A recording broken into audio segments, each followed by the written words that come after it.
जळगावच्या कालिंका माता मंदिराजवळ डंपरच्या धडकेत मजुराचा मृत्यू. संतप्त नागरिकांचा प्रशासनावर रोष.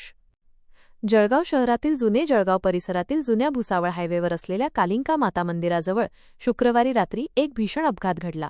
कामावरून घरी परतत असलेल्या एका 56 वर्षीय मजुराला डंपरने चिरडल्यामुळे त्यांचा जागीच मृत्यू झाला. प्रभाकर रघुनाथ पाटील अहिरे, राहणार तेली चौक, जुने जळगाव असे मृत व्यक्तीचे नाव आहे. 13 तारखेला रात्री 8 वाजेच्या सुमारास ही दुर्घटना घडली. या घटनेची माहिती मिळताच त्यांच्या कुटुंबियांनी घटनास्थळी धाव घेत एकच आक्रोश केला. या परिसरात गेल्या 7-8 महिन्यांतील हा तिसरा मोठा अपघात आहे.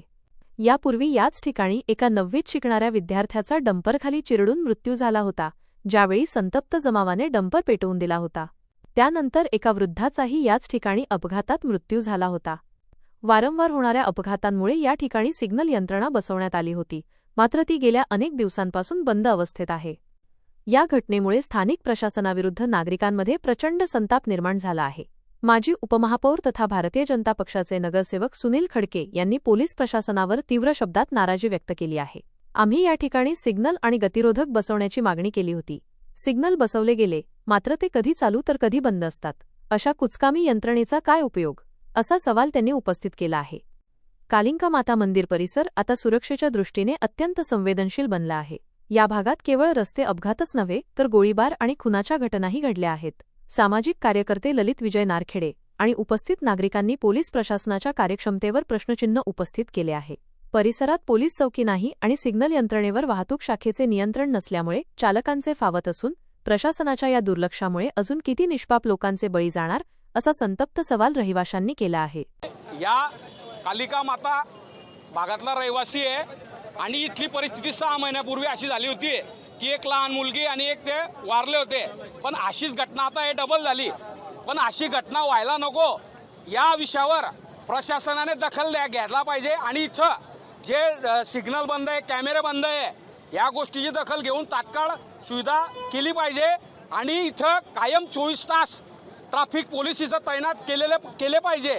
ही मी एक प्रशासन आणि पोलीस प्रशासनाला विनंती करतो. आणि जर अशा पद्धतीने झालं नाही तर येणाऱ्या काळात आम्ही प्रशासनाला विनंती करू की इथलं 2 जीव गेले, 3 जीव गेले.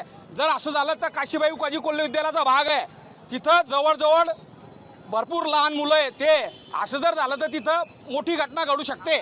त्याच्यामुळे मी प्रशासनाला एकच नम्र विनंती करतो की जे घात झाले ते थांबायला पाहिजे आणि जीवाशी न खेळता लोकांच्या चांगल्या विषयाशी हे खेळलं पाहिजे. मी एवढं लोकांना आपलं प्रशासनाला सांगतो, एवढं मी बस एवढं म्हणतो. इथील कालिका माता परिसर जो आहे जळगाव शहरातला महत्त्वपूर्ण भाग म्हणून हा मानला जातो.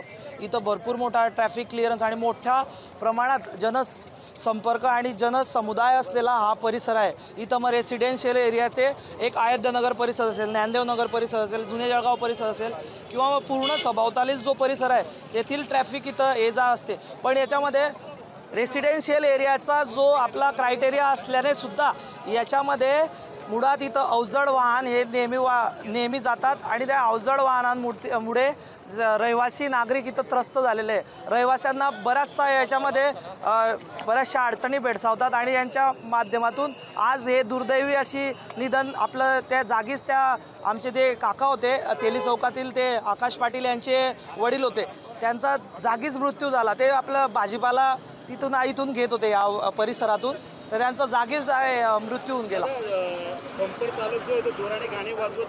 गाणे वाजवत आणि तो दूरध्वनीवरती मोबाईलवरती तो त्याचा कोणाशी तरी बोलत होता आणि गाडी चालवत होता.